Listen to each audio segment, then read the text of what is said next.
vilão, ele consegue ser um vilão bem memorável e caricato, fazendo com que muitas pessoas que vejam, que assistam ou leem ele, consegue ser gostável pelo público, sendo um personagem um dos melhores. Também tem a complexidade e profundidade.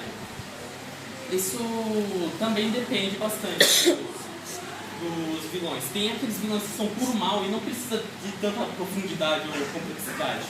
Mas tem vários vilões que a gente gosta que tem muita profundidade ou complexidade, como o Tai Lung de Kung Fu Panda, que desde pequeno ele era treinado pelo Shifu, treinando incansavelmente, ao ponto de todos os ossos dele quase partirem, colocando sonhos na cabeça dele, falando que ele ia ser o dragão guerreiro, que todo o esforço da infância inteira dele ia ser recompensada para ele ganhar o título de dragão guerreiro. Para no final ele não receber o título e se enfurecer e atacar todo o palácio de Jades, porque ele só foi treinado para lutar. Ele não foi treinado para autocontrole, ele não foi treinado nada na infância a não ser lutar. E é um bom exemplo de profundidade e complexidade. Ele treinou a vida inteira pelo mentor dele para simplesmente ser descartado e não receber a recompensa que ele tanto queria durante anos de treinamento. As fraquezas e vulnerabilidades normalmente também tem a ver com a complexidade do vilão. Tem vezes que o vilão ele é instável emocionalmente ou tem um passado bem trágico que pode ser como motivação para os objetivos dele, mas também pode ser usado como fraqueza para ele. Como a Spinella do filme de Steven Universo, para quem viu. Bom, para quem não viu, ela era uma boba da corte pessoal da mãe do protagonista, que queria muito uma colônia, um planeta para colonizar e chamar dela, o planeta inteiro. Aí quando ela conseguiu, ela descartou a Spinella e deixou ela esperando pela mãe do protagonista numa área, num jardim onde elas brincavam. E ela ficou lá por 6.000 anos esperando por ela, até ela descobrir um comunicado do filho dela, que era o protagonista, falando que ele ia viver o resto da vida dele na Terra com os amigos dele, sem ele nem saber que ela foi descartada por 6.000 anos naquele jardim.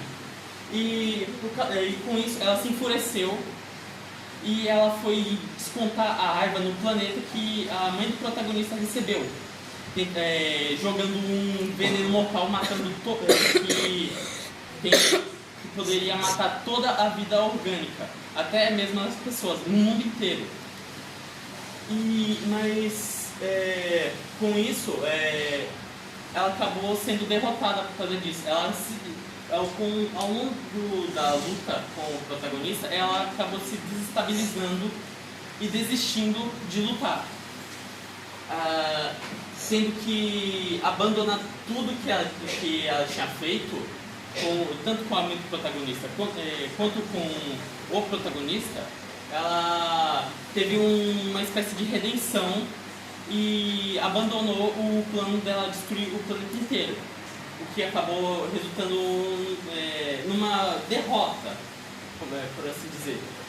E também uma coisa importante, tem o arco de desenvolvimento, ou o arco de redenção também, que é quando o vilão tem tanta profundidade que ele precisa de uma parte da história para ele se desenvolver e ser, como ele normalmente é algo importante para a história, tem muita profundidade, ele tem uma parte da história para ele mesmo, para ele desenvolver e para o público conhecer melhor ele, como o Zuko de Avatar.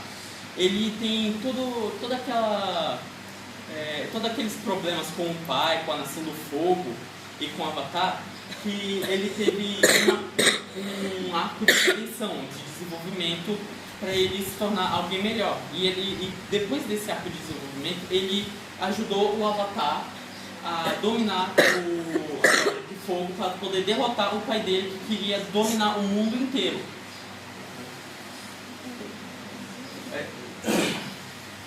E esses são os exemplos notáveis também, que normalmente pode ser a comparação ou o bom uso de um herói e um vilão, que é o que faz eles serem gostáveis, bem feitos também, ou o contrário. Bom, começaremos com a dualidade de um herói e de um vilão, quando suas origens são iguais. Um exemplo que colocamos aqui é do Flamengo e Corazon, onde ambos tiveram uma infância péssima, que o pai dele queria... O pai dele era rico, o pai dele era a classe mais alta da burguesia, mas o pai dele queria fazer parte lá das pessoas comuns, sem muita atenção.